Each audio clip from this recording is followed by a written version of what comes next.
కలుగును గాక. అయితే వృద్ధిలోనికి రావటం అనేది మనం భౌతికంగానే చూస్తూ ఉంటాము. వృద్ధి అనేది ఏంటంటే ఆధ్యాత్మికంగా కూడా మనం చూడాలి. వృద్ధిలోనికి రావాలి. ఎప్పుడైతే మనం దేవుని మాట ఎప్పుడైతే శ్రద్ధగా ఉంటామో వృద్ధిలోనికి ఎలా వస్తామో ఆధ్యాత్మిక వృద్ధి మనలో జరుగుతుంది. దేవుని వాక్యం విన్నప్పుడు ఏం జరుగుతుందండి? ఆధ్యాత్మిక వృద్ధి మనలో జరుగుతుంది. ఆ వృద్ధి జరిగినప్పుడు భౌతికమైన వృద్ధి కూడా మనలో కార్యశుద్ధి జరుగుతుంది. దేవుడే దానిని అనుగ్రహిస్తూ ఉంటాడు. అందుకే మనం కొద్ది క్షణం దేవుని మాట కావాలి అన్నప్పుడు ప్రతిసారి మనకు దొరకదు కదా. మీరు అనుకోవచ్చు, దేవుడు ఇప్పుడు చాలా ఎక్కువగా దేవుడు మాట్లాడతాడు. మేము ఇంటికాడ ఉండి మంచాల మీద పడుకుని ఇలా చూస్తే ఏమొస్తుందండి? అన్నిటితో పాటు దేవుని వాక్యం కూడా వస్తుంది. అన్ని చెత్తలతో పాటు దేవుని వాక్యం కూడా వస్తుందండి. మేము రూల్ చేసుకుని చూసినా, లేకపోతే మేము కాపాలన్న ఛానల్ కావాలని పెట్టుకుని చూసినా దేవుని వాక్యం వస్తుంది. దేవుని వాక్యం ఎక్కడ కొదవనేది లేదు. ఎందుకంటే దేవుని వాక్యం విస్తారముగా విత్తబడుతుంది. దేవుని వాక్యం విస్తారముగా విత్తబడుతుంది. ఎందుకు విస్తారముగా విత్తబడుతుందంటే ఆయన రాకడ చాలా సమీపంగా ఉందండి. ఆయన రాకడ చాలా సమీపంగా ఉంది కాబట్టి దేవుని వాక్యం చాలా విస్తారంగా విత్తబడుతూ ఉంటుంది. అయితే మనం చూసేవి దేవుని వాక్యం చూడాలి, వినాలి, కరెక్టే. అయితే అదే సమయంలో అనేకమైన లోక విషయాలు కూడా మనం చూడవలసి వస్తుంది, చూస్తున్నారు కదండి. అప్పుడు మనసు నిలుపుకోవడం అనేది కష్టం. ఇలాగ ఎప్పుడైతే సమాజంగా కూడుకుంటామో, ఇలాగ ఎప్పుడైతే సహవాసంగా కూడుకుంటామో దేవుని వైపుకు మన మనస్సు కేంద్రీకరించబడుతుందండి. దేవుని వైపుకు మన మనసు కేంద్రీకరించబడుతుంది. దేవుని వైపుకు మన మనసు వెళ్ళాలి. ఎప్పుడైతే దేవుని వైపుకు మన మనసు వెళ్తుందో ఎల్లప్పుడూ దేవునితో ఉండటానికి మన మనసు మనకి ఇష్టపడుతూ ఉంటుంది. అవును కదండి. ఎల్లప్పుడూ ఎవరితో ఉండటానికి ఇష్టపడుతుంది? దేవునితో ఉండటానికి ఇష్టపడుతుంది. మానవుని మనసు ఎలాంటిదంటే ఏ సందర్భంలో ఏది జరుగుతుందో, ఎప్పుడు ఏది జరుగుతుందో దాని వైపుకు మళ్లించబడుతూ ఉంటుంది కదా. ఇక్కడ ఉన్నంతసేపు పాటలు పాడుతూ ఉన్నాం, తప్పట్లు కొడుతూ పాటలు పాడుతూ దేవుని మహిమ పరిచినట్లుగా ఉన్నాం. ఈ వాతావరణం తీయిపోయిన తర్వాత ఎలా ఉంటుందండి? ఈ వాతావరణం పోయిన తర్వాత ఎలా ఉంటుంది? యథావిధిగా ఎవరి మనసు వాళ్ళకి ఉంటూ ఉంటుంది. అయితే దేవుడు అంటున్నాడు, మీ మనసు నా వైపున నిలపండి, మీ మనసు నా వైపున నిలపండి అని దేవుని వాక్యం సెలవు. అయితే ఈ కుటుంబంలో ఈ గూడికి జరగటానికి చాలా దినాల నుంచి పాపం ప్రయత్నిస్తున్నారు సోదరి. అయితే దేవుడి చిత్త ప్రకారంగా ఈరోజు జరగటానికి దేవుడు కృప చూపించారు. వారి బిడ్డలందరూ సమకూర్చబడిన తర్వాత పెట్టుకోవాలని అనుకున్నారు. అలా 2-3 సార్లు పెట్టుకోవడం జరిగింది, కుదరకపోవడం కూడా జరిగింది. ఈరోజు దేవుని చిత్తమంది గూడికి ఇలా జరగటానికి దేవునికే మహిమ. మరి సోదరి విషయంలో ఒక కార్యం కాదు, ఎన్నో కార్యాలు, గంగారి విషయంలో ఎన్నో కార్యాలు దేవుడు చేస్తూ వస్తున్నారు. మొదటి మేలు ఏంటంటే ఆమె ఆరోగ్యం దేవుడు చక్కటి ఆరోగ్యాన్ని కుదుటపరిచాడు. దేవునికి మహిమ కలుగునుగాక. మనం నిండు మనసుతో దేవునికి స్తుతి చెప్తామండి. హల్లెలూయా. ఎందుకంటే ఆరోగ్యం ఇచ్చేవాడు ఆయనే, ఆయన ఆరోగ్యం ఇచ్చాడు. అలాగే బిడ్డ అనేక అవసరములు తీరుస్తూ దేవుడు సహాయపడుతూ వచ్చాడండి. అనేక ఇబ్బందులలో నలిగిపోతున్నప్పుడు, అనేక ఇబ్బందుల్లో చింత కలిగి ఉన్నప్పుడు, వేదన చెందుతున్నప్పుడు, ఏ ఆసరా లేనప్పుడు దేవుడే నేను ఆశ్రయంగా ఉన్నాను, నేనే ఆధారమై ఉన్నానని ఆమెకు వెన్నంటి ఉండి అనేక విధాలుగా సహాయం చేస్తూ వచ్చారు. అయితే ఆమె దేవుడిని ఎప్పుడో కలిగి ఉన్నారు. అలాగనే ఆమెకి నలుగురు, మన సాక్ష్యం, ఈ సాక్ష్యం ప్రతిసారి వింటూనే వచ్చాము. ఆమెకి నలుగురు ఆడబిడ్డలు ఇచ్చారు. దేవుడు ఆమె హృదయపూర్వకంగా దేవుని స్తుతించకపోయినా దేవుడు నలుగురు బిడ్డలకు ఏం చేశాడండి? చక్కటి వివాహాలు చేసి చక్కటి భర్తలను వారికి అనుగ్రహించి నలుగురు చక్కటి అల్లుళ్ళని ఆవిడ సాక్ష్యం ఇస్తూ ఉంటారు. అల్లుళ్ళు కాదండి, నాకు కొడుకులే నలుగురు అని చెప్తూ ఉంటారు. చక్కటి అల్లుళ్ళని దేవుడు వారికి ఇచ్చారు. అందును బట్టి దేవునికి మహిమ. అలాగనే చక్కటి మనవలను కూడా దేవుడు అనుగ్రహిస్తూ వచ్చారు. ఈ క్రమంగా జరుగుతుండగా ఆమె ఆర్థిక ఇబ్బందుల్లో నలిగిపోతున్నప్పుడు ఆమె ఇబ్బందులు మేము కనులారా, మన అందరం కూడా కనులారా చూస్తూ వచ్చాము. అయితే అలా జరుగుతున్నప్పుడు ఆమె దేవుని పట్టుకున్నారు, దేవుని పాదాలు పట్టుకున్నారు. మరి శ్రేష్టంగా దేవుని స్తుతించడం జరుగుతుంది, దేవుని చక్కగా ఆశ్రయించడం జరిగింది. అప్పుడు దేవుడు ఏం చేస్తూ వచ్చాడంటే పరిస్థితులను ఏం చేస్తూ వచ్చాడండి? కుదుటపరుస్తూ వచ్చాడు. నెమ్మదిని దేవుడు అనుగ్రహిస్తూ వచ్చాడు. దేవునికి మహిమ కలుగునుగాక. అందుని బట్టి సాక్ష్యము తల్లి లాస్ట్లో తల్లి సాక్ష్యం ఇస్తూ ఉంటారు. మనం వాక్యం విందామండి, కొద్ది మాటల వాక్యం విందాము. ఆదికాండము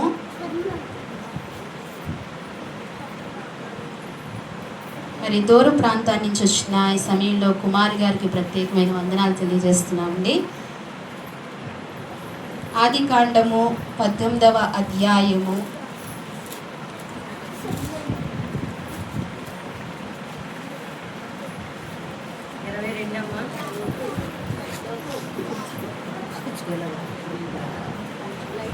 14 చదవనమ్మా. అమ్మా, ఆదికాండము 18వ అధ్యాయము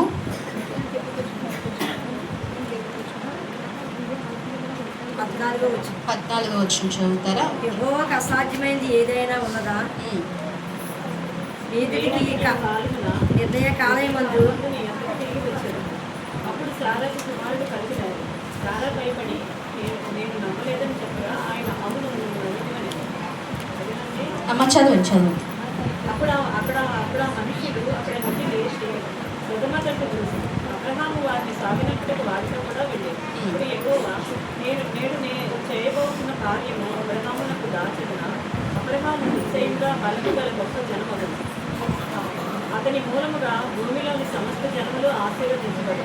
ఎట్లనగా యెహోవా అబ్రహామునకు చెప్పినది అతనికి కలుగు చేయనట్లు తన తరువాత తన పిల్లలను తన ఇంటివారు నీతి న్యాయములు జరిగించుతూ యెహోవా మార్గములు గైకొనుటకు అతడు వారికి ఆజ్ఞాపించినట్లు నేను అతని ఎరిగి ఉన్నాను. చాలండి, చిన్న ప్రార్థన చేసుకున్నాను. దయించి అందరూ కూడా ప్రభువుని అడుగుదాం. ప్రభువా నాతో మాట్లాడు ప్రభు అని. ఎక్కడ వారు అక్కడే ఉంటూ కంట్లు మూసుకుంటూ చిన్న ప్రార్థన. మహాపరిశుద్ధమైన ప్రేమగల తండ్రి, మహాగణుడా, మహోన్నతుడా, మీ ఘనమైన ఉన్నతమైన పరిశుద్ధమైన దివ్యమైన నామానికి వందనాలు స్తోత్రములు చెల్లిస్తున్నాము ప్రభువా. ఈ మధ్యాహ్న కాల సమయంలో ఈ గృహంలో ఈ రీతిగా చేరి నీ నామమును ఉచ్చరించడానికి ఇచ్చిన మహాకృపను బట్టి నీకు స్తోత్రాలు చెల్లిస్తున్నాము ప్రభువా. ఈ సమయంలో చేరి వచ్చిన నీ బిడ్డలందరినీ, ఈ కుటుంబస్తులని అయా ప్రేమతో నడిపించిన మమ్మల్ని అందరినీ కూడా మీరు జ్ఞాపకం చేసుకుని మా హృదయాలు మీరు స్వాధీనంలోనికి తీసుకుని వినగలిగిన బుద్ధిని మనస్సును మాకు అనుగ్రహించండి ప్రభువా. చదవబడిన ఈ వాక్యాన్ని విరిచి మాకు వడ్డించండి. నన్ను సంపూర్ణముగా నీ సిలువ చాటు మరుగుపరుచుకోండి. కొలతలేని ఆత్మతో మీరు నింపండి.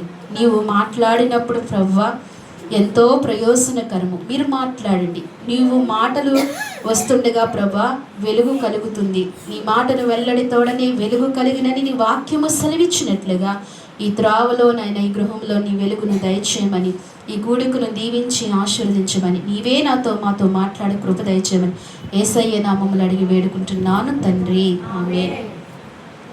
చదవబడిన వాక్యంలో ఇక్కడ దేవుని వాక్యం సెలవిస్తుందండి. యెహోవాకు అసాధ్యమైనది ఏదైనా ఉన్నదా? ఏంటండి? యెహోవాకు అసాధ్యమైనది ఏదైనా ఉన్నదా అని మనుషుల్ని దేవుడు ప్రశ్నిస్తున్నాడు. దయించి వాక్యం విందాం. యెహోవాకు అసాధ్యమైనది ఏదైనా ఉన్నదా? ఒకటి చెప్పండి, ఏదైనా ఉందా? ఒకటి చెప్పండి, మీకు తెలిసినది ఏదో ఒకటి చెప్పండి. ఇంతమంది ఉన్నారు, ఎవరికో ఏదో తెలుస్తుంది. దేవునికి అసాధ్యమైనది ఏదైనా ఉందా? ఫలానాది ఉందండి ఆయనకు అని ఒకటి చెప్పండి. ఏమీ లేదని చెప్తున్నారేంటి? అంటే అన్నీ మీరు పొందుకుంటున్నారా? అన్నీ ఇచ్చేస్తున్నారు ఆయన మీకు?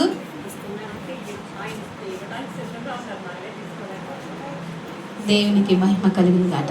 మనం ఎవ్వరినీ చెప్పలేము. మనమే కాదు, సర్వ మానవాళ్ళు ఎవరు కూడా చెప్పలేరు. ఎవ్వరూ చెప్పలేరు. దేవునికి అసాధ్యమైనది ఏది కూడా లేదు. దేవునికి సమస్తమును సాధ్యమే. సమస్తము సాధ్యమే. ఆయన సెలవిస్తున్నాడు. మనం ఆదికాండము 1వ అధ్యాయం చదువుతున్నప్పుడు దేవుని వాక్యం సెలవిస్తుంది. ఒకసారి దేవుని వాక్యం చూడండి. ఆదికాండము 1వ అధ్యాయంలో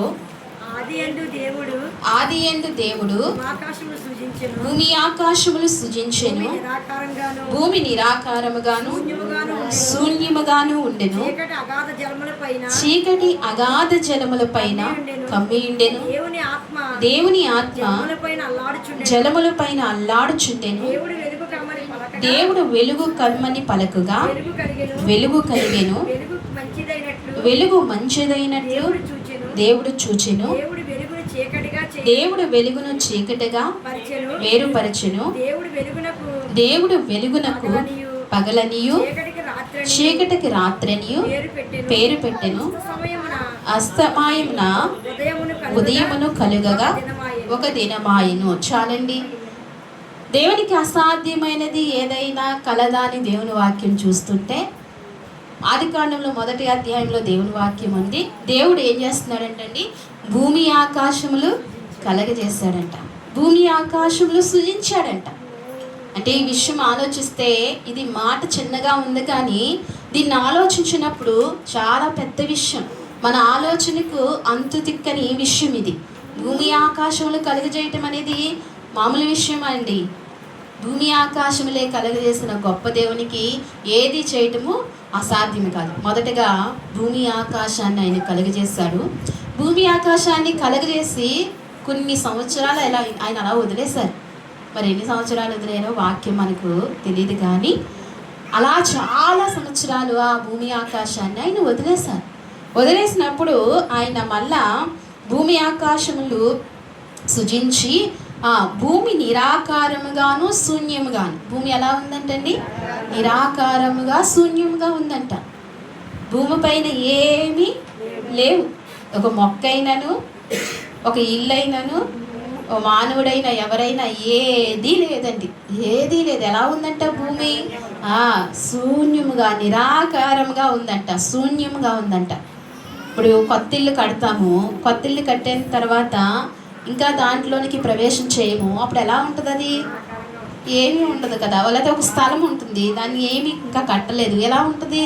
నిరాకారంగా ఉంటుంది కదా. అన్నీ మనం సమకూర్చబడిన తర్వాతే పలానా ఉందని గ్రహింపుకు వస్తుంది. అయితే అలాగనే దేవుడు ఫస్ట్ భూమిని ఆకాశమును సృజించిన తర్వాత భూమి ఎలా ఉండిపోయిందంటండి, నిరాకారముగా ఉండిపోయిందంట, శూన్యముగా ఉండినంట. చీకటి అగాధ జలముల పైన కమ్ముచున్నది. చీకటి ఎక్కడ కమ్ముచుంది? అగాధ జలముల పైన అల్లాడుచుందంటండి చీకటి. అప్పుడు దేవుడు ఏం చేశాడంటే, దేవుడు చీకటిని వేరుపరచాలని దేన్ని సృష్టించాడు? దేవుడు వెలుగుని సృష్టించాడు. వెలుగుని కమ్మని పలికాడు ఆయన. ఏం చేస్తాడండి? వెలుగు కమ్మని పలికాడు ఆయన. అంటే ఆయన మంచి వెలుగునిచ్చే గొప్ప దేవుడు, సృష్టికర్త. చీకటిని సృష్టించిన వాడు ఆయనే, వెలుగును సృష్టించిన వాడు ఆయనే, భూమి ఆకాశములు సృష్టించిన వాడు ఆయనే. ఇంత వెలుగునిచ్చిన ఆయన వాక్యం వింటున్నారండి, ఇంత వెలుగునిచ్చిన ఆయన మన హృదయాలలో, మన గృహాలలో వెలుగునీయడండి, వెలిగిస్తాడు. దేవునికి మహిమ కలుగునుగాక. ఆయన వెలిగిచ్చేది కావాలని కోరుకుంటున్నామా, లేకపోతే ఈ లోకంలో ఉన్న ఈ వెలుగుతో బ్రతికేయాలనుకుంటున్నామా? ఆయన వ్యక్తిగతంగా ఎవరికి వాళ్ళని ఆయన దర్శించే ఆ వెలుగు కావాలని ప్రతి ఒక్కరు ఏం చేయాలండి? ప్రతి ఒక్కరు కోరుకోవాలి. ఆయన మన హృదయాన్ని, మన కుటుంబాన్ని ఏం చేయాలైనా వెలిగించాలి. ఆయన కానీ వెలిగించకపోతే మనము వెలిగింపబడలేము. ఆయన వెలిగించాలి. అయితే ఆయనకు అసాధ్యమైనది ఏదీ లేదు, ఆయనకు సమస్తము సాధ్యమే. ఈ భూమిని ఆలోచించినప్పుడు, ఆకాశం ఆలోచించినప్పుడు, ఆయన సృష్టించిన సృష్టి యావత్తు ఆలోచించినప్పుడు ఆయన శక్తి మనకు తెలుస్తుంది, ఆయన ప్రభావం మనకు తెలుస్తుంది, ఆయన ఘనత మనకు తెలుస్తుంది, ఆయన గొప్పతనము మనకు తెలుస్తుంది. ఇవన్నీ ఏమి ఆలోచించకుండా మన దందాపుల్లో మనమే ఉంటే ఆయన మహిమను మనము గుర్తించలేం, ఆయన మహిమను మనము గమనించలేం. ఎప్పుడైతే ఆయన చేసే ఎప్పుడు అనుక్షణము ఆయన గొప్ప కార్యములు చేసేవాడే ఆయన. కాకపోతే మన మనసే లోబడట్లేదు, మన మనసే నిలబడట్లేదు, మన మనసే గ్రహించట్లేదు. అనుక్షణము మీరు అనుకోండి, ఆయన గొప్పవాడు, గొప్ప కార్యాలు చేయవాడు అని అనుకోండి. మీ జీవితంలో ఎప్పుడో ఏం జరుగుతాయండి? కార్యాలు జరుగుతూనే ఉంటాయి. మీకే ఆశ్చర్యం జరుగుతుంది, మనకే ఆశ్చర్యం కలుగుతుంది. ఏంటి నా జీవితంలో, నా బ్రతుకులో ఇంత కార్యమా? ఉదాహరణకు ఒకటి ఏం జరుగుతుంది కదండి, మేలు జరుగుతూ ఉంటుంది. మేలే జరుగుతుంది అని, మేలే జరుగుతుంది కదా అని అనుకోకూడదు. అంటే దేవుని స్తుతించలేని వారి జీవితాల్లో మేలు జరగట్లేదా అని అనుకుంటే, ప్రశ్నిస్తే అన్యులైన వారికి కూడా ఏం జరుగుతుందండి? వారు కూడా ఏమవుతున్నారు?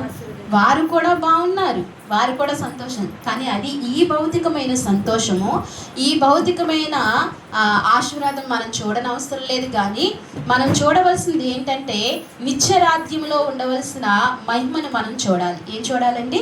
నిత్యరాజ్యంలో ఉంటున్న ఆ మహిమను మనం చూడాలి. అంటే ఇక్కడ అక్కడ కూడా మనం ఎలా ఉండాలి? ఇక్కడ అక్కడ కూడా మనం ఎలా ఉండాలండి? దేవుని చేత వెలిగింపబడిన వారముగా ఉండాలి. ఎలా ఉండాలి? దేవుని చేత వెలిగింపబడిన వారంగా. ఇక్కడ అక్కడ కూడా ప్రతి చోట మనం అలాగనే ఉండాలి. ఇహలోకమైన సంబంధమైన ఆలోచనలే కలిగి మనం జీవించడానికి వీలు లేదు. ఇహలోకమైన దీవెనలే మన మనసు ఉండటానికి వీలు లేదు. మొదటగా దేనిపైన ఉండాలండి? మొదటగా దేవుని పైన మన మనసు ఉంటే, దేవుని పైన మన మనసు నిలిపితే, దేవుడు మన హృదయాన్ని వెలిగించి దేవుని స్తుతించడం మొదలు పెడితే, దేవుని గణపరచడం మనం మొదలు పెడితే, దేవుడు ఏం చేస్తాడండి? అన్నీ మనకు అనుగ్రహిస్తూ ఉంటాడు. అందుకే దేవునికి, యెహోవాకు అసాధ్యమైనది అది ఏ సందర్భంలో ఆయన ఈ మాట అంటున్నాడు? యెహోవాకు అసాధ్యమైనది ఏదైనా కలదా అని ఏ సందర్భంలో ఆయన అంటున్నాడండి? అమ్మా, శారాకు సందేహం కలిగింది. ఏం కలిగిందండి? శారాకు ఏం కలిగింది? మీ మనసులు ఇక్కడ లేవు, మీ మనసులు ఇక్కడ లేవు. దేవుని వాక్యాన్ని వినాలి. దేవుని వాక్యం వింటేనే ఏం కలుగుతుంది? మనసు ఇక్కడ ఉండాలి. మీరుంటే సరిపోదు, మీ మనసు ఉండాలి. మీరు మనసు ఇక్కడ ఉందో లేదో ఇక్కడ ఆత్మకు తెలిసిపోతుంది. అది గమనించాలి. అందుకే సరిగ్గా భయభక్తులతో మనం ఉండాలి, మన మనసుని నిలుపుకోవాలి. అయితే దేవుని వాక్యం సెలవిస్తుంది, దేవునికి అసాధ్యమైనది ఏదైనా కలదా అని దేవుడు ఎందుకు చెప్తున్నాడంటే, ఏ సందర్భంలో చెప్తున్నాడంటే, శారా నవ్విందండి. ఏం చేసింది? ఈ నవ్వు ఉండకూడదు. ఏముండకూడదండి? ఈ నవ్వు ఉండకూడదు, ఎటకారమైన నవ్వు ఉండకూడదు మనిషి జీవితంలో. శారా ఏం చేసిందండి? నవ్వింది. సర్వశక్తి దేవుడేమో అబ్రహాముని శారాని దీవించడానికి, వారికి ఉన్న లోటుని పోడ్చడానికి, వారికి ఉన్న లోటుని తీసివేయటానికి, వారి మీద ఉన్న నిందను తొలగించడానికి సర్వశక్తి దేవుడు వస్తే, వారి దగ్గరికి వస్తే చక్కగా ప్రేమతో ఆహ్వానించారండి. చాలా మంచి గుణాలు వాళ్ళలో ఉన్నాయి. అయితే ఇక్కడ వాక్య సందర్భంగా ఈ మాట మనం ధ్యానించాలి. దేవునికి అసాధ్యమైనది ఏదైనా ఉందా అని దేవుడు ఎందుకని ఈ మాట పలకవలసి వచ్చిందంటే, దేవుడు దీవిస్తూ ఉంటే మీదటికి శారం ఏమవుతుందని చెప్పాడు దేవుడు. ఏమని చెప్పాడు? కుమారుడు తన ఒళ్ళో ఉంటాడు మీదటికి అని దేవుడు చెప్తే, శారాకి ఏమొచ్చిందండి? మానవ జీవితానికి సహజమైన అనుమానమే కదండి. అలాగనే మనం కూడా దేవుని సన్నిధిలో అడుగుతాం. దేవుని సన్నిధికి వస్తాం కదా, ఆదివారం కానీ శుక్రవారం కానీ వచ్చినప్పుడు మనకు కావలసిన అవసరతను అడిగి ఏదో అడిగేస్తాము, లేకపోతే దేవుని సేవకుడితో చెప్పుకుని వెళ్ళిపోతాం. తర్వాత ఏం కలుగుతుందండి? తీరదా? ప్రార్థన చేసినంత మాత్రాన దేవుడు ఇచ్చేస్తాడేంటి? మనలో ఆ సామర్థ్యం మనకు ఉండాలి. మనకి వెనకాల అంత సంపాదన ఉండాలి ఆ సమస్య తీరటానికి. వెనకాల మగోళ్ళు లేరు, భర్త లేడు కదా, అలా సంపాదించే శక్తి మనకి ఎక్కడ వస్తుంది అని పలు విధాలుగా ఆలోచనలు మనకు కలుగుతూ ఉంటాయి. లేదా ఆయన ప్రార్థన చేసినంత మాత్రాన, లేదా ఆవిడ ప్రార్థన చేసినంత మాత్రాన కార్యం జరుగుతుంది అంటే, మనం పయనిస్తున్న కష్టాలలో ఆ మనస్సును అలా కృంగదీసుకుంటూ అపవాది నడిపిస్తూ ఉంటాడు. అంటే విశ్వాస జీవితంలో పూర్తిగా మనల్ని ఏం చేయనివ్వడండి? నడవనివ్వడు.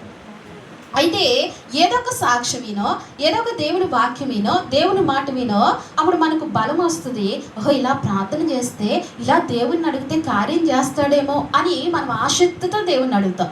అడగగానే దేవుడు అడగగానే ఇచ్చేస్తాడైనా, ఎంతైనా ఇస్తాడు. నీవు తట్టుకోలేనంత దీవులు నీకు ఎంతైనా ఇస్తాడు అడగగానే. ఆయనకి ఏమైనా అసాధ్యమా చెప్పండి? ఇలా పలుకుతే అయినా ఏదైనా వచ్చేస్తుంది. నోటితో పలికాడు ఆయన, ఆకాశము కలిగింది, భూమి కలిగంటే కలిగింది. అలాంటి ఆయన మన మన సమస్యలు మనకు పెద్దవి, ఆయనకి ఎంతండి? చాలా చిన్నది. ఆయన పలికితే మన సమస్యలు తీరవా? కానీ ఆయన మనల్ని ఏం చేస్తూ ఉంటాడు? పరీక్షిస్తూ ఉంటాడు. మనల్ని ఏం చేస్తూ ఉంటాడు? ఓపిక ఎంతవరకు ఉందో ఆయన ఎదురు చూస్తూ ఉంటాడు, మనల్ని పరీక్షిస్తూ ఉంటాడు. అందుకే అబ్రహాముని పరీక్షించి ఎన్నేళ్లకు అబ్రహాంకి ఇస్తా వచ్చాడండి. కదా, బాగా తెలిసిన వాక్యమే. తెలిసిన వాక్యం అయినప్పటికీ మన నిరీక్షణ ఏది? ఆ విశ్వాసం ఏది? అయితే ఇలాగ ఉండగా ఇలా దేవుడు వచ్చి వారి దగ్గరికే వచ్చి, దేవుడు ఏం చేస్తున్నాడండి? వారి దగ్గరికే వచ్చి, ఎంత ప్రేమామయుడో చూడండి. ఆయన ఎంత గొప్ప దేవుడో. ఆయన మన దగ్గరికే వస్తాడు. మనకి ఎంత గర్వాలో తెలుసండి. మనం వెళ్ళాలంటే వెళ్తామా? ఎవరైనా ఒక మాట అంటే వాళ్ళ దగ్గరికి వెళ్తామా? వెళ్ళం. ఎవరైనా ఒక మాట అంటే ఎంత ఇది వస్తుంది. ఎవరు తగ్గించుకుంటే వాళ్ళు దేవుని బిడ్డలు, వాళ్ళు దేవుని మహిమపరిచేవారు, అంతే. అయితే దేవుడు వచ్చి ఇలాగ అబ్రహాముని శారాని దీవిస్తుంటే, శారా ఏమైందంటే చాటున పాపం, ఎక్కడండి? చాటున ఏం చేసింది? నవ్విందండి. చాటున నవ్వుతే, గదిలో నవ్వుతే, ఎక్కడ నవ్వుతే ఆయన తెలియదా? ఆయనకు సమస్తమును ఎరుగున్న దేవుడు. ఆయన అంటాడు కదా, హృదయ రహస్యాలు ఎరుగున్న వాడను నేను. ఇక్కడ ఎవరి హృదయాల్లో ఏముంది ఆయనకు తెలుసండి, ఆయనకు తెలుసు. అయితే ఆయన అంటాడు, ఎందుకు శారా నవ్వింది? అప్పుడు అంటున్నాడు శారా నవ్విన తర్వాత, యెహోవాకు అసాధ్యమైనది ఏదైనా కలదా? శారా అప్పుడు అపనమ్మకాన్ని తొలగించడానికి దేవుడు ఆ మాట మాట్లాడుతూ వచ్చాడు. ఈ మధ్యాహ్న కాల సమయంలో ఈ స్తుతి కూడిక ద్వారా మన జీవితాల్లో కూడా ఒక అపనమ్మకాన్ని మనం తొలగించుకోవాలి. శారా వలె అనుమానముగా మనం సందేహించకూడదు. దేవుడు ఏదైనా చెప్పాడంటే, దేవుడు ఏదైనా వాగ్దానం చేశాడంటే అది ఖచ్చితంగా ఏమవుతుందండి? అది ఖచ్చితంగా నెరవేరుతుంది. అంటే మనం నమ్మాలి. దేవునికి మహిమ కలుగును గాక. ఎవరైతే నమ్మారో వారే చెప్పారు, నమ్మని వారు చెప్పలేదు. అంటే మీకు ఇంకా ఏం కలగట్లేదు? నమ్మకం కలగట్లేదు. దేవునికి మహిమ కలుగును గాక. అయినా కలగలేదు, అయినా చెప్పట్లేదు. దేవునికి మహిమ కలుగును గాక. ఇప్పుడు అందరూ నమ్మారన్నమాట. అయితే దేవునికి అసాధ్యమైనది ఏదైనా ఉన్నదా అని చెప్తూ దేవుడు మాట్లాడుతూ అంటున్నాడు. అప్పుడు శారా అనుమానాన్ని తొలగించడానికి ఆ మాట పలికారు. అందుకే మన జీవితాల్లో కూడా దేవునికి ఏది అసాధ్యమైనది లేదు. దేవునికి ఏది అసాధ్యమైనది లేదు, సమస్తమును సాధ్యమే. అందుకే దేవుడు ఇంకొక మాట కూడా సెలవిస్తున్నాడు చూడండి. ఇర్మియా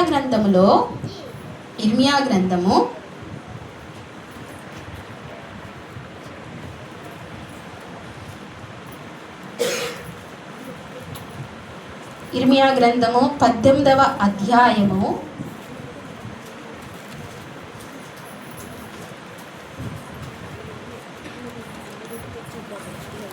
6వ వచనం చదవండి. అమ్మా ఇర్మియా గ్రంథము 18వ అధ్యాయము 6వ వచనం.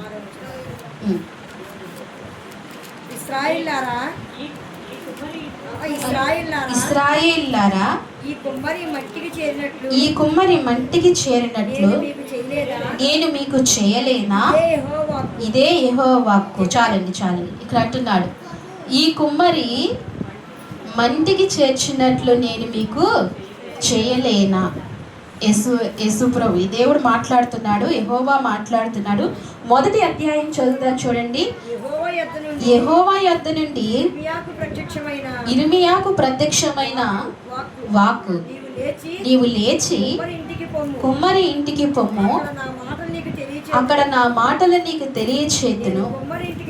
నేను కుమ్మరి ఇంటికి వెళ్ళగా వాడు తన సారి మీద పని చేయుచుండెను. కుమ్మరి జిగిట మంటితో చేయుచున్న కుండ వాని చేతిలో విడిపోగా ఆ జిగట మన్ను మరలా తీసుకుని కుమ్మరి తనకు యుక్తమైనట్లుగా యుక్తమైనట్లుగా దానితో మరి ఒక కుండ చేసెను. దానితో మరి ఒక కుండను చేసెను. అంతటా అంతటా యెహోవా యెహోవా వాక్కు వాక్కు నాకు ప్రత్యక్షమై ఇలాగు సెలవిచ్చును, ఇశ్రాయేలు వారులారా, ఈ కుమ్మరి మంటికి చేసినట్లు నేను మీకు చేయనా. చాలండి చాలండి. దేవుని వాక్యం ఇక్కడ సెలవిస్తుంది. ఇర్మియాకు ప్రత్యక్షమైందండి. ఎవరికి ప్రత్యక్షమైంది? ఇర్మియాకు యెహోవా వాక్కు ప్రత్యక్షమయ్యి, ఇర్మియా నువ్వు వెంటనే లేచి కుమ్మరివాని ఇంటికి వెళ్ళు. ఏమంటున్నాడండి? నువ్వు వెంటనే లేచి ఎక్కడికి వెళ్ళమంటున్నాడు? కుమ్మరివాని ఇంటికి వెళ్ళమంటున్నాడు. ఇర్మియా లేచి యెహోవా చెప్పినట్లుగా ఆ కుమ్మరివాని ఇంటికి వెళ్ళినప్పుడు ఆ కుమ్మరివాడు ఏం చేస్తున్నాడండి? జిగట మన్ను తీసుకున్నాడు. ఏం తీసుకున్నాడు? జిగట మన్ను తీసుకుని దాన్ని సారి పైన పెట్టాడు. దాన్ని సారి పైన పెట్టి తనకి ఇష్టమైన రూపంలో పాత్రను చేయటానికి తన చేయి మలుస్తున్నాడు. ఈ మలుచుతున్న సమయంలో ఏమైందంటే ఆ కొండ ఏమైందంటే పాడైపోయింది. తనకి ఇష్టమైన రీతులు తను చేయాలనుకున్న దాంట్లోనికి స్వరూపంలోనికి ఆ కొండ రాకపోయినప్పుడు ఆ కొండ ఏమైందండి? పాడైంది కదా అని చెప్పి అది తీసి పక్కన పెట్టాడా? దాన్ని తీసి పక్కన పెట్టాడా అండి? మళ్ళీ ఏం చేస్తున్నాడు? మళ్ళీ దాన్ని తీసి మళ్ళీ ఆ మట్టిని పిసికి మళ్ళీ సారి పైన పెట్టాడు. మళ్ళీ పెట్టి తనకి ఇష్టమైన పాత్రగా వచ్చే వరకు దాన్ని ఏం చేస్తున్నాడండి? ఈ ప్రత్యక్షతను ఎవరిని చూపించమంటున్నాడు? ఎవరికి చూడమంటున్నాడు? ఇర్మియాని చూడమంటున్నాడు దేవుడు. ఇర్మియాని చూడమంటున్నప్పుడు ఇర్మియాకు అర్థమవుతుంది, ఈ పని చేస్తుండగా నేను కుమ్మరి ఇంటికి వెళ్ళగా వాడు తన సారి పై మీద పని చేయుచుండెను. కుమ్మరి జిగిట మన్నుతో చేయుచుండగా కుండ వాని చేతిలో విడిపోగా ఏమైందండి? విడిపోయిందట. విడిపోగా ఆ చికిటి మన్ను మరలా తీసి కుమ్మరి తనకు యుక్తమైనట్లుగా దాన్ని మరి ఒక కుండను చేసింది. అంటే యుక్తమైనట్లుగా అంటే తనకి ఇష్టమైనట్లుగా మరి ఒక కుండను ఏం చేశాడంటండి?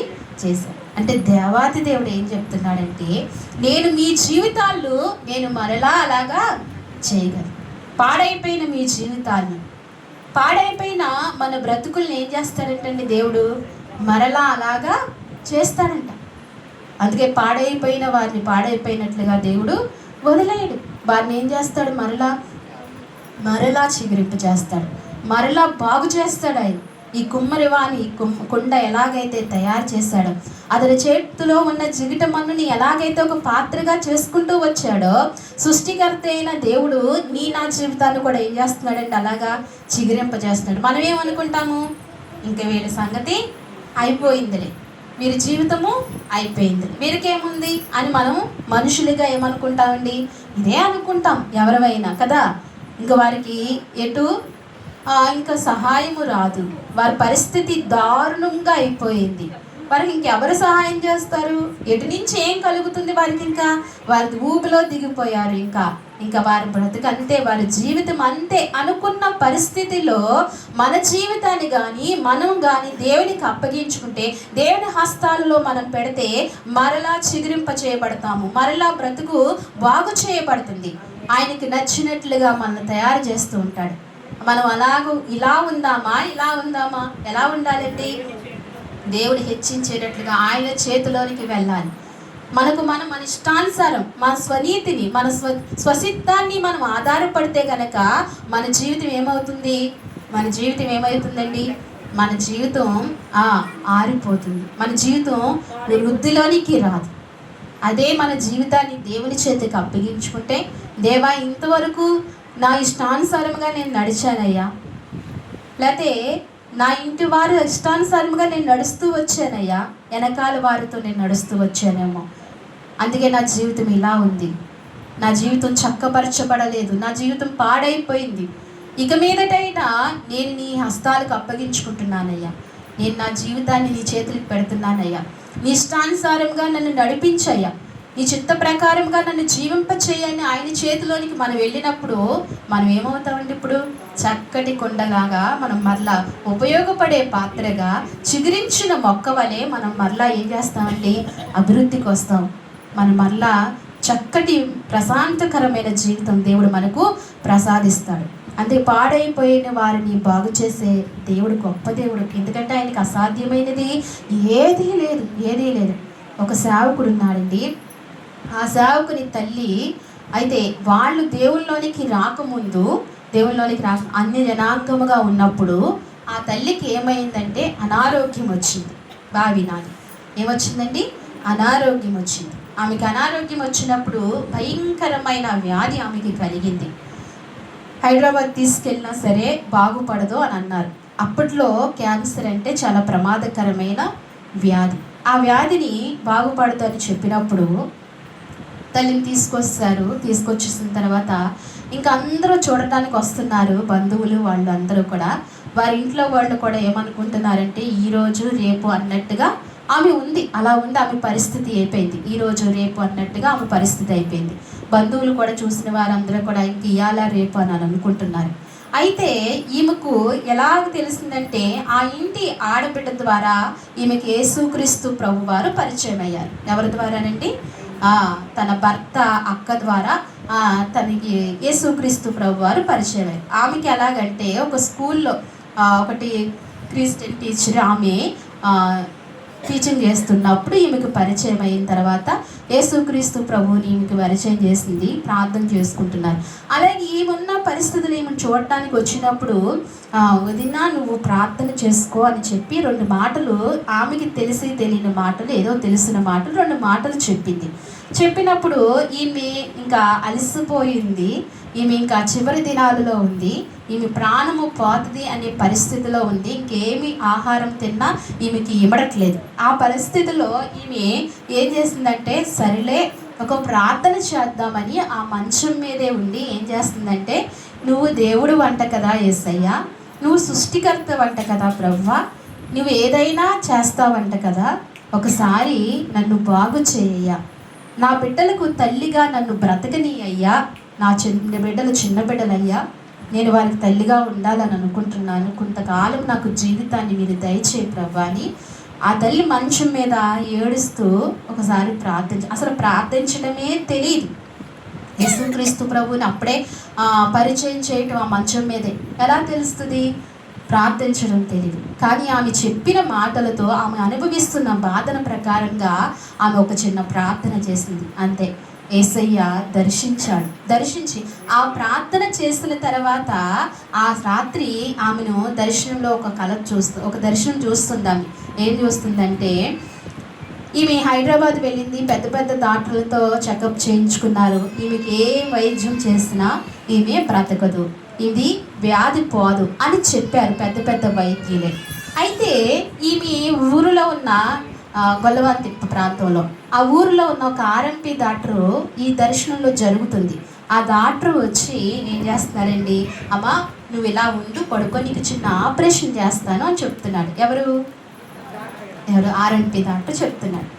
అంటే అప్పుడు ఈమె అంటుందంట, అయ్యా డాక్టర్ గారు, నేను హైదరాబాద్ వెళ్ళాను, అక్కడ అసలు ఆపరేషన్ చేయకూడదు అని అన్నారు, ఇంక ఏ వైద్యమో నీకు చేయకూడదు, నువ్వు బ్రతకు అని నన్ను చెప్పారు, మరి మీరు ఏంటి ఆపరేషన్ చేస్తానంటున్నారు, అంటే నన్ను చంపేస్తారా ఏంటి అని అంటూ ఉండగా అప్పుడు ఆయన లేదమ్మా నువ్వు పడుకో అని చెప్పి ఆయన ఆపరేషన్ చేసి ఆమెకున్న పట్టులో ఉన్న కంతిని తీసి ఇలా చూపించారంట. ఆమెకి దర్శనంలో ఈమె చూస్తుంది.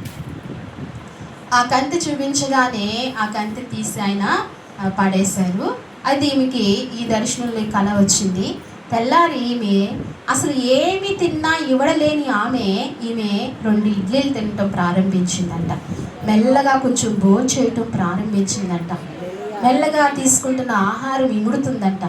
ఈ విషయం ఎవరికి ఏమీ చెప్పలేదు, ఎందుకంటే అన్ని జనాంగంలో ఉన్నారు కదా, ఇంకా బలహీనమైన స్థితిలోనే ఈమె ఉంది కదా, ఈ విషయం ఎవరికీ చెప్పలేదు. ఈమెలో కొద్దిగా మార్పు జరుగుతుంది. ఇంట్లో వాళ్ళు కూడా ఆశ్చర్యపోతున్నారు. అంటే ఈ రోజు చనిపోతుంది, రేపు చనిపోతుంది అనుకున్న పరిస్థితిలో ఈమె కొంచెం బలం తెచ్చుకుంటుంది, కొంచెం ఈమె శక్తిని పొందుకుంటుంది, లేవగలుగుతుంది, అలా చేస్తుంది. అప్పుడు ఈమె అత్తగారు వచ్చి, లక్ష్మి ఏంటి లక్ష్మి, అసలు ఏం తిన్నా నీకు ఎమడట్లేదు కదా, ఇప్పుడు ఎలాగా నువ్వు ఇప్పుడు 3 ఇడ్లీ తినగలుగుతున్నావు, అన్నం తినగలుగుతున్నావు అన్నీ మామూలుగా తినగలుగుతున్నావు, నీకు నువ్వుగా లేవగలుగుతున్నావు, ఏంటి లక్ష్మి ఏమైంది, ఏ మెడిసిన్ వేసుకున్నావు అని అంటే భయపడుతూ మరి అత్తగారు కదా ఏమంటుందా అని భయంతో భయపడుతూ, అత్తయ్య నేను ఒక విషయం చెప్తాను, మీరు ఎవరితోని అనకండి, నన్ను కూడా మీరు ఏమనకండి అని చెప్పంట.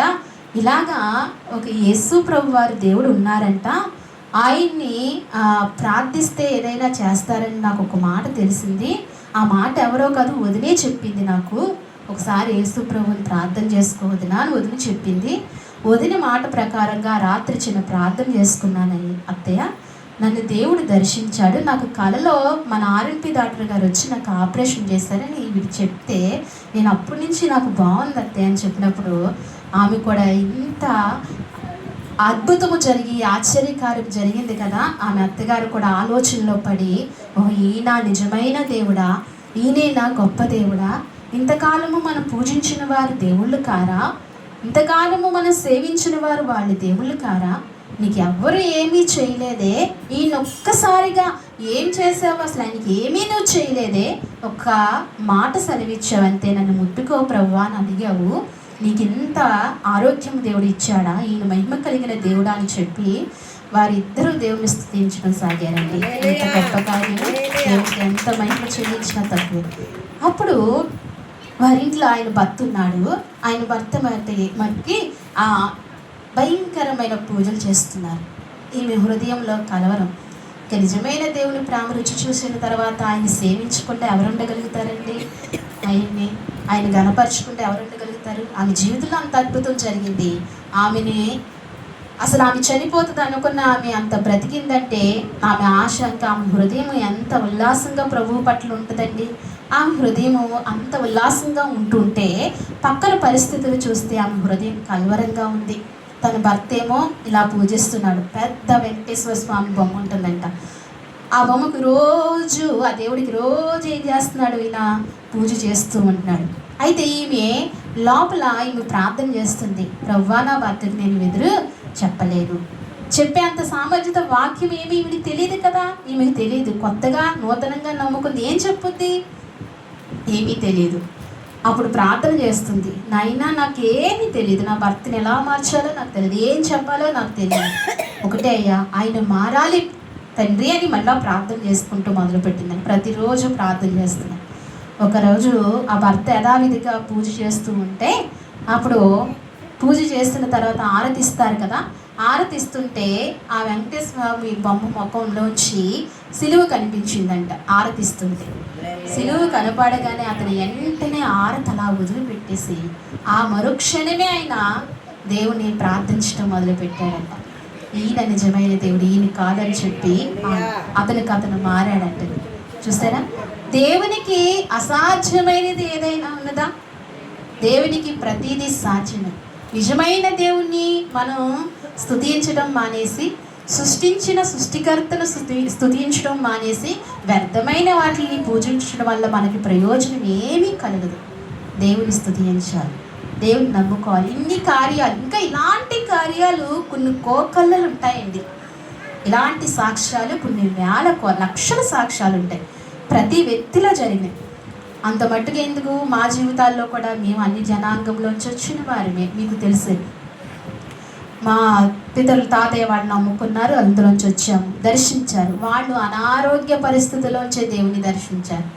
అలాగే అత్తయ్య వాళ్ళ కుటుంబం కూడా వాళ్ళు కూడా ఎలా వచ్చారంటే స్థితులు బాగోనప్పుడు దేవుడు వారిని పట్టుకున్నాడు. దేవుడు అలా ఒక్కొక్కరి జీవితంలో ఒక్కొక్కరిని పట్టుకుంటూ వస్తున్నారు. దేవుడు మనల్ని పట్టుకున్నప్పుడు మనం కూడా ఏం చేయాలండి, దేవుణ్ణి గట్టిగా పట్టుకోవాలి. ఏంటి మన ప్రయాస, ఏంటి మన ఈ లోకంలో కష్టము, దేవుని ప్రక్కన పెట్టి మనం పడితే ప్రయాస అది ఎంతటికి అక్కడికి రాదు. దేవుడికి ప్రథమ స్థానం ఇవ్వాలి, దేవుడికి మొదటి స్థానం ఇవ్వాలి. అప్పుడే నువ్వు కష్టపడితే దేవుని ప్రయోజనకరంగా ఉంటుంది.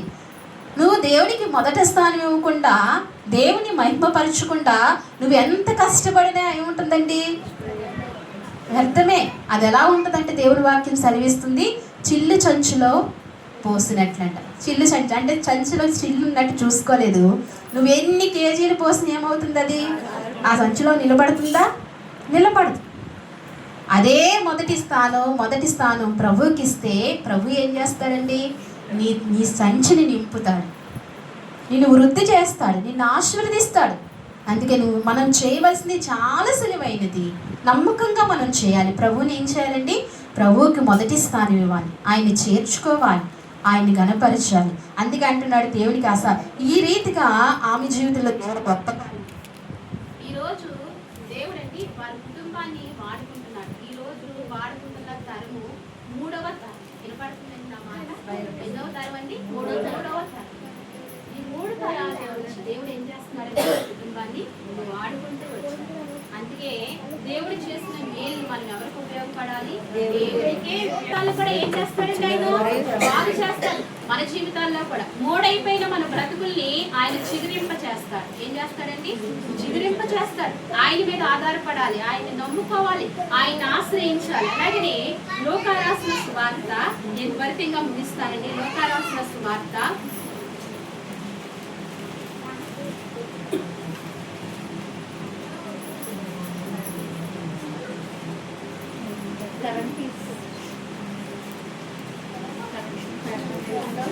19వ అధ్యాయము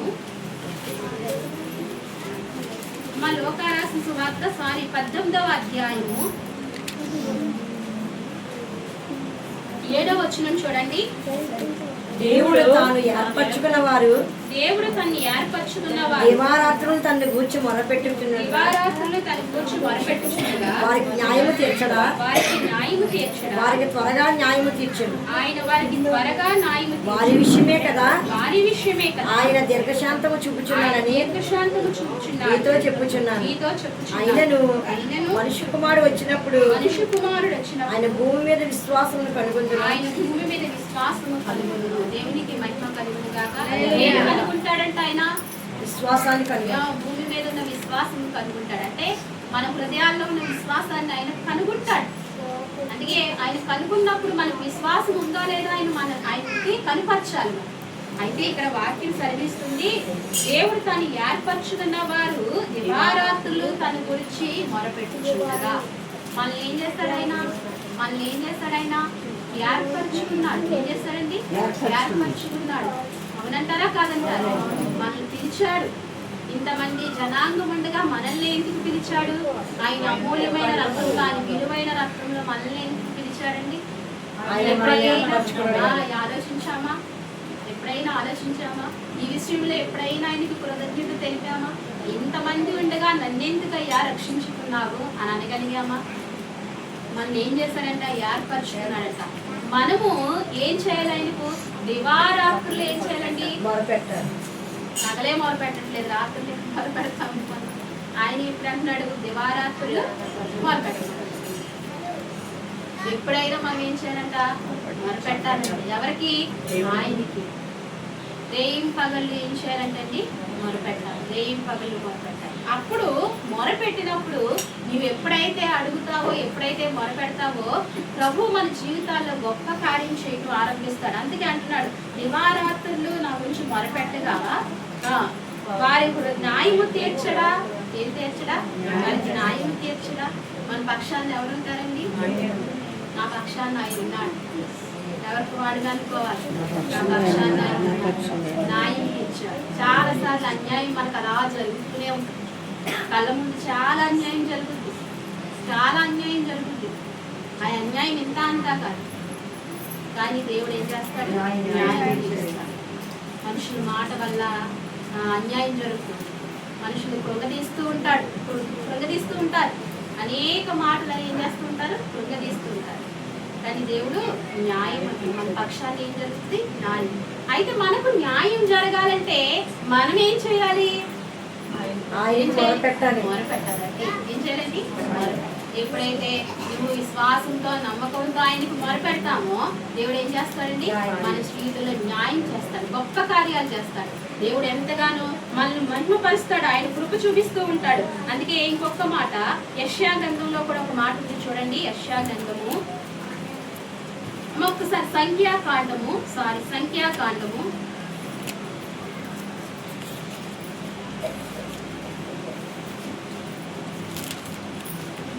11వ అధ్యాయము 23వ వచనం చూడండి. చెప్పమ్మా. 120వ పేజీ. అందుకు యెహోవా మోషేతో ఇట్లనెను, యెహోవా బాహుబలము తక్కువైనదా నా మాట నీ ఎడల నెరవేరునో లేదు ఇప్పుడు చూచుదువు. ఇక్కడ యెహోవా మోషేతో సెలవిస్తున్నాడు, నా బాహుబలం ఎప్పుడైనా తక్కువ అయిందా అని అడుగుతున్నాడు. ఏమంటాడండి? నా బాహుబలం ఎప్పుడైనా తక్కువ చేసేనా మోషే అని మోషేని అడుగుతున్నాడు. మోషే ప్రజలతో విసిగిపోయి దేవుడి సన్నిధికి వెళ్ళి, వీళ్ళు తినడానికి మాంసం కావాలంట ప్రవ్వా, ఈ అరణ్యంలో ఎన్ని మేకలు వధించాలి, ఎంత వధించాలి అని మోషే విసుక్కుంటూ దేవుడిని అడుగుతున్నప్పుడు దేవుడు అంటున్నాడు, మోషేకి అంటున్నాడు, నా బాహుబలం ఎప్పుడైనా తక్కువ చేశానా మోషే? ఎప్పుడైనా తక్కువ చేశాడండి ఇశ్రాయేలుకు? అప్పటికే ఎన్ని కార్యాలు చేస్తాడండి దేవుడు? ఎన్ని కార్యాలు చేశాడు? ఎన్నో కార్యాలు చేశాడు కదండి. యేసేపు ఒంటరిగా వెళ్ళిన యేసేపుడు తన జీవితంలో ఎంత కార్యం చేసి ఈ 71 మంది వెళ్ళటానికి కారణం చూపాడు. ఈ 71 మంది ప్రబలిల్లి ఎన్ని లక్షల మందిగా మారటానికి దేవుడు కృప చూపించాడు. ఈ లక్షల మంది వారి దేశము కాని దేశంలో బ్రతకడానికి దేవుడు ఎంత కృప చూపించాడు. వారిదే కొన్నాళ్ళు పై చేయిగా ఉంచాడు. ఆ తర్వాత బానిసత్వంలోనికి వెళ్ళారు. మళ్ళా యెహోవాను గుర్తెరగటానికి వారికి శ్రమ పెట్టాడు. ఇలా జరుగుతుండగా మరి వాళ్ళని ఆ ఫరో చేతుల్లోంచి విడిపించి అనేకమైన అద్భుతాలు చేసిన తర్వాత, ఆ ఫరో చేతుల్లోంచి వచ్చిన తర్వాత వీరు అన్ని కళ్ళారా చూస్తుండగా ఏమంటున్నారండి? ఏమంటున్నారు? మళ్ళీ మోషేను పిలిచి ఏమంటున్నారు? సరుకుతున్నారు కదా. మనం కూడా అంతే కదా, ఒక కార్యం జరిగిన తర్వాత కొన్నాళ్ళకి తర్వాత ఇంకో కార్యం జరగకపోతే ఏం చేస్తాము? ఏమైంది నాకు, ఏమైంది అని అంటాం కదా. ఈ సనుగుడు ఎక్కడి నుంచి వచ్చింది? కొంతకాలం దేవుడు నమ్ముకున్న కొత్తలో దేవుడు ఉదాహరణకాలు ఒకటి చేయడం ప్రారంభించిన తర్వాత కొంతకాలం మన విశ్వాసం ఎలా ఉంటుందో, మనం నిలబడమో ఈమెకి చాలా కొంచెం దేవునికి అనుబంధం ఎక్కువైపోతుంది. కొంచెం సీనియర్ క్రైస్తవుడిగా మారుతాడు. మారిన తర్వాత అప్పుడు దేవుడు ఏం చేస్తాడు? నా బిడ్డ ఉంటుందా అని ఒకసారి, తల్లి నీ క్షేమాన్ని నేను ఇస్తాను, కానీ నేను పరీక్షిస్తాను అంటాడు.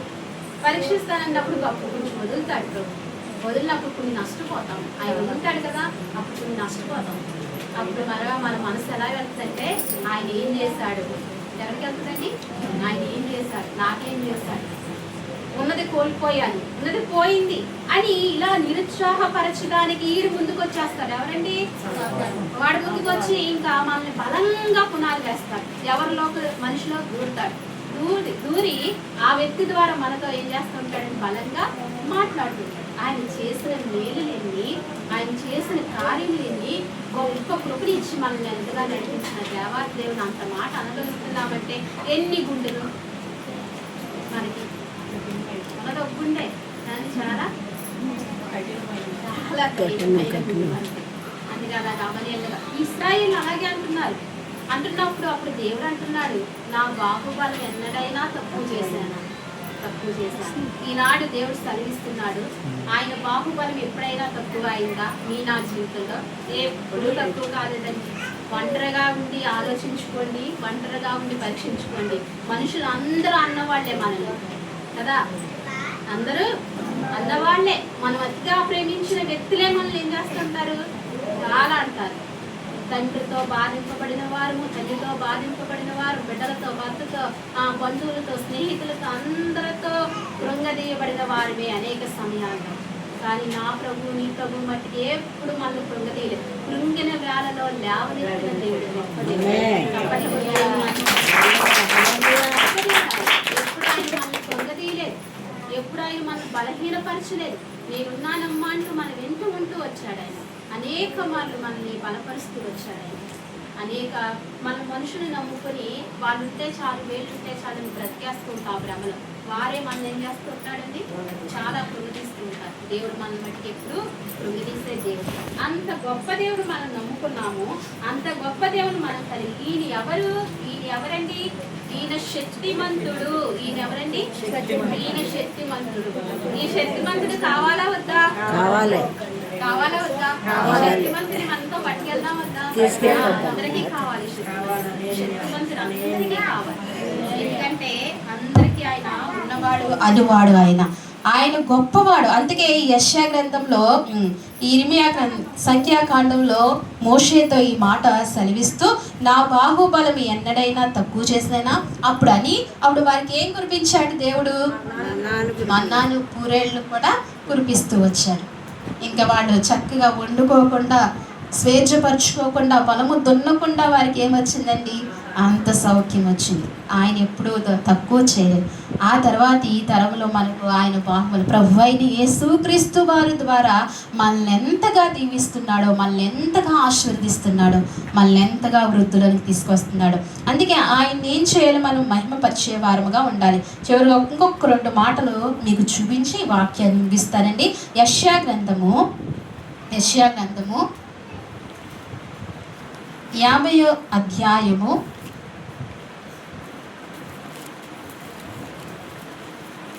2వ వచనం చూడండి. నేను వచ్చినప్పుడు ఎవడను లేకపోయాను. అమ్మా, నేను వచ్చినప్పుడు ఎవడనూ లేకపోయినేలా, నేను పిలిచినప్పుడు ఎవరు ఉత్తరం ఇయ్యకుండానేలా, నా చేయి విమోచింపనంత కొరచదైపోనా, విడిపించుటకు నాకు శక్తి లేదా, నా గద్దింపు చేత సముద్రముని ఎండబెట్టలేదా, నదులను ఎడారిగా చేదును, నీళ్లు లేనందున వారి చేపలు కంపు కొట్టును, దాహము చేత చచ్చిపోయిను. దేవునికి మహిమ కలుగును గాక. దేవుడు స్పష్టంగా మాట్లాడుతున్నాడండి. ఇక్కడ ఏమంటున్నాడంటే, నేను వచ్చినప్పుడు ఎవడు లేకపోయినేలా, నేను పిలిచినప్పుడు ఎవరు ఉత్తరం ఆయన ఏం చేశాడు? ఆయన వచ్చి పిలుస్తున్నాడండి. అబ్రహాం దగ్గరికి వచ్చాడా లేదా? ఆయన వచ్చాడా లేదా? మీనా దగ్గరికి కూడా వచ్చాడా లేదా? ఆయన ఎప్పుడు వచ్చాడో మనకు ఇప్పటికి ఎన్నిసార్లు వచ్చాడో ఆయన పాపం. ఆయన ఎన్నిసార్లు వచ్చాడో మన హృదయాల్లోనికి, మన గృహాల్లోనికి ఎన్నిసార్లు వచ్చాడో మనం ఆయన చేర్చుకోవడం మనకు రాలా. ఏం రాలేదంటే ఆయన చేర్చుకోవడం రాలా. అయితే అదే అంటున్నాడు ఆయన, నేను పిలిచినప్పుడు మీరు ఎక్కడ పలకలేదు అంటున్నాడు. నా చెయ్యి విమోచించలేనంత కురచదా. అబ్బా, దేవుడు ఒక మాట అడుగుతున్నాడు. ఏమడుగుతున్నాడు? నా చెయ్యి నిన్ను విమోచించలేనంత కురచదా నా చెయ్యి అంటున్నాడు. సమాధానం చెప్పండి. ఆయన చెయ్యి కురచదా? ఆయన ఎలాంటి పరిస్థితినైనా విడిపించగలడు.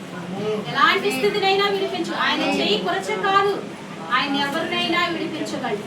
ఆ విశ్వాసం బలపడాలి. అయితే ఇక్కడ అంటున్నాడు కురచాయి అని చెప్పి, విడిపించుటకు నాకు శక్తి లేదా? ఏం లేదా అంటున్నాడండి? ఆయన శక్తి లేదా?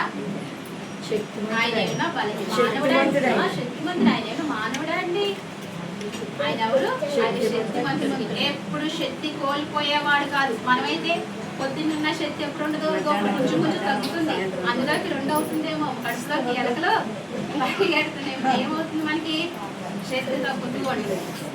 శక్తి ఏమవుతుంటుంది? తగ్గుతుంది. మరి ఆయనకు అలా తగ్గేవాడు కాదు ఆయన. ఆయన శక్తి పరిపూర్ణమైనది. ఎప్పుడు ఆయన దగ్గర నాకు శక్తి తక్కువ అని అడుగుతున్నాడు. ఆయన శక్తి ఏమీ కూడా తక్కువ కాదు. అందుకే నా గద్దింపు చేత సముద్రము ఎండిపోయిను. అబ్బాబా, ఏంటండి? సముద్రమా త్రావ ఇవి అన్నప్పుడు ఏమైందంట? అది ఎండిపోయిన 2 పాయలుగా చేయబడిందంట. నా గద్దింపు చేత. ఆయన గద్దింపు చేత ఎవరు వింటాయి? సముద్రం వింటుంది. సముద్రం మీ మాట వింటదా? సముద్రం దగ్గరికి వెళ్ళి ఒకసారి ఆలోచన చేయండి. ఆ ఘోష మనకి ఎలా ఉంటుంది? చాలా భయం వేస్తుంది కదా. అందులో ఉన్న ఒక ఇసుక రేణువు మన మాట వింటదా? ఇసుక రేణువు తీసుకుని ఒక మాట మన మాట వింటదా? అయితే సముద్రం ఏమవుతుందంటండి? దేవుని మాట వింటుందట. దేవుని మాట ఎన్నిసార్లు వింటా సముద్రము? అసలు లెక్కకు మించి వింది దేవుని మాట సముద్రం. ఉప్పొంగ అంటే ఏమవుతుందండి? అలుగు అంటే అలుగుద్ది. సృష్టించిన కాడి నుంచి దేవుడు దానికి ఆజ్ఞాపిస్తూనే ఉన్నాడు. దేవుడు ఆజ్ఞాపించిన ప్రకారంగా నడుస్తూనే ఉంది. అది శిష్యులతో ఆయన ధోని ఎక్కినప్పుడు, ఆయన ధోనితో వెళ్ళినప్పుడు సముద్రం మీద సముద్రాన్ని ఏం చేశాడట ఆయన? గద్దించాడట. అంటే సముద్రం ఆయన గద్దింపు లోబడింది. మరి మీరు నేను ఎప్పుడైనా లోపడ్డామా ఆయన గద్దింపుకు? ఎప్పుడైనా విన్నామా? అందుకే ఆయన ఈ మాట అంటున్నాడు, నాకు శక్తి తక్కువైనదా? సముద్రమే ఏమవుతుందంట ఆయన మాటకు, ఆయన గద్దింపుకు వింటుందంట. అందుకే అంటున్నాడు, నడిపించుటకు నాకు శక్తి లేదా? నా గద్దింపు చేత సముద్రము ఎండబెట్టలేదా? నదులు ఎడారిగా చేయుదును. నదులు ఏం చేస్తారంటే ఆయన ఏదైనా చేయగలరు. అంతే, ఇంకా వాక్యం లేదు, ఏదైనా చేయగలరు. మీరు మధ్యాహ్న కాల సమయంలో ఈ మాటలు నమ్మితే గనక మీ జీవితంలో కూడా దేవుడు ఏదైనా చేయగలరు. ఇంకా గొప్ప మాటలు ఉన్నాయి, అదే సమయం లేదు కాబట్టి నేను ముగిస్తున్నాను. దేవుడు ఏదైనా చేయగలదు. మన జీవితాల్లో గొప్ప దేవుడు, గొప్ప శక్తివంతుడు మన జీవితాల్లో మనం ఆశ్రయించాం. అలాగే శ్రమల్లో ఉన్న వాళ్ళు, ఇబ్బందుల్లో ఉన్న వారిని ప్రోత్సహించి నడిపిస్తే కనుక, ఇందాక ఒక మాట ఎవరి ద్వారా సాక్షి విన్నాను. ఎవరైనా ఆ తల్లికి ఇందాక చెప్పే సాక్ష్యం కదా, ఆ తల్లి దగ్గరికి వచ్చి అన్నారంట, నడమ్మ ఒక చోట తాడు కడితే, నీ తాడు కట్టిస్తే నీకేమవుతుంది, నీకు బాగుపడతావు అని చెప్పారంట. ఆ తాడు కట్టించడానికి ఎన్నో తాడు కట్టారు కదా, ఆమెకి ఏమవలేదు, బాగుపడదు. తాడు కట్టిస్తే బాగుపడుతుందని చెప్పిన ఆవిడ ఏం చేస్తుందంట, ఆవిడే శార్జీలు పట్టుకుని తీసుకెళ్తుందంట. ఏం పట్టుకునండి? పనికిరానట్లకి ఏం చేస్తాము? మరి మన దేవుడి దగ్గర తీసుకురావడానికి ఎవరికైనా కనీసం ఉచితమైన ఒక నోటి మాటతో చెప్పి తీసుకొస్తున్నామా? ఒక నోటి మాట చెప్పి ఎవరికి? అది ప్రభు మనల్ని ప్రశ్నిస్తున్నాడు. ఎందుకంటే ఎందరో బాధల్లో ఉన్నవారు, ఎందరో ఇబ్బందుల్లో ఉన్నవారు, ఎందరో నలిగిపోయిన వారు అనేక మంది ఉన్నారు. ఎవరికైనా ఆయన చేయగలిగిన శక్తిమంతుడు మన దేవుడు. వాళ్ళకి చేస్తాడు, వీళ్ళకి చేయడానికి దానికి లేదు, అందరికీ చేయగలిగిన శక్తిమంతుడు. వారిని ఏం చేయాలంటే మనం ప్రోత్సహించి దేవుని సన్నిధిని మనం నడిపించినప్పుడు మన ద్వారా వారి జీవితాలు బాగుపడతాయి, ఆత్మలు రక్షింపబడతాయి. మనకి రెండంతల బహుమానాలు దేవుడు మనకు అనుగ్రహిస్తూ ఉంటాడు. ఈ మాటలు దేవుడు మన హృదయాల్లో దీవించి ఆశీర్వదించిన కాక ఆయన బాహుపాలను ఎప్పుడూ మనకు తక్కువ కాలేదు. అలాగే నీ కళ్ళు మూసుకుని ప్రార్థన చేసుకుందామండి. ఒకసారి మీరు అందరూ కూడా లేచి నుంచుంటే ప్రభువుని స్తుతిద్దాం. లేచి నుంచుంటే ప్రభువుని స్తుతిద్దాం. చేతులు ఎవరు పైకెత్తగా చప్పట్లు కొడుతూ దేవుని అందరూ కూడా లేచి నిలబడి, దేవా ఇంతవరకు మాతో మాట్లాడుతూ వచ్చిన స్తోత్రాలయ్యా.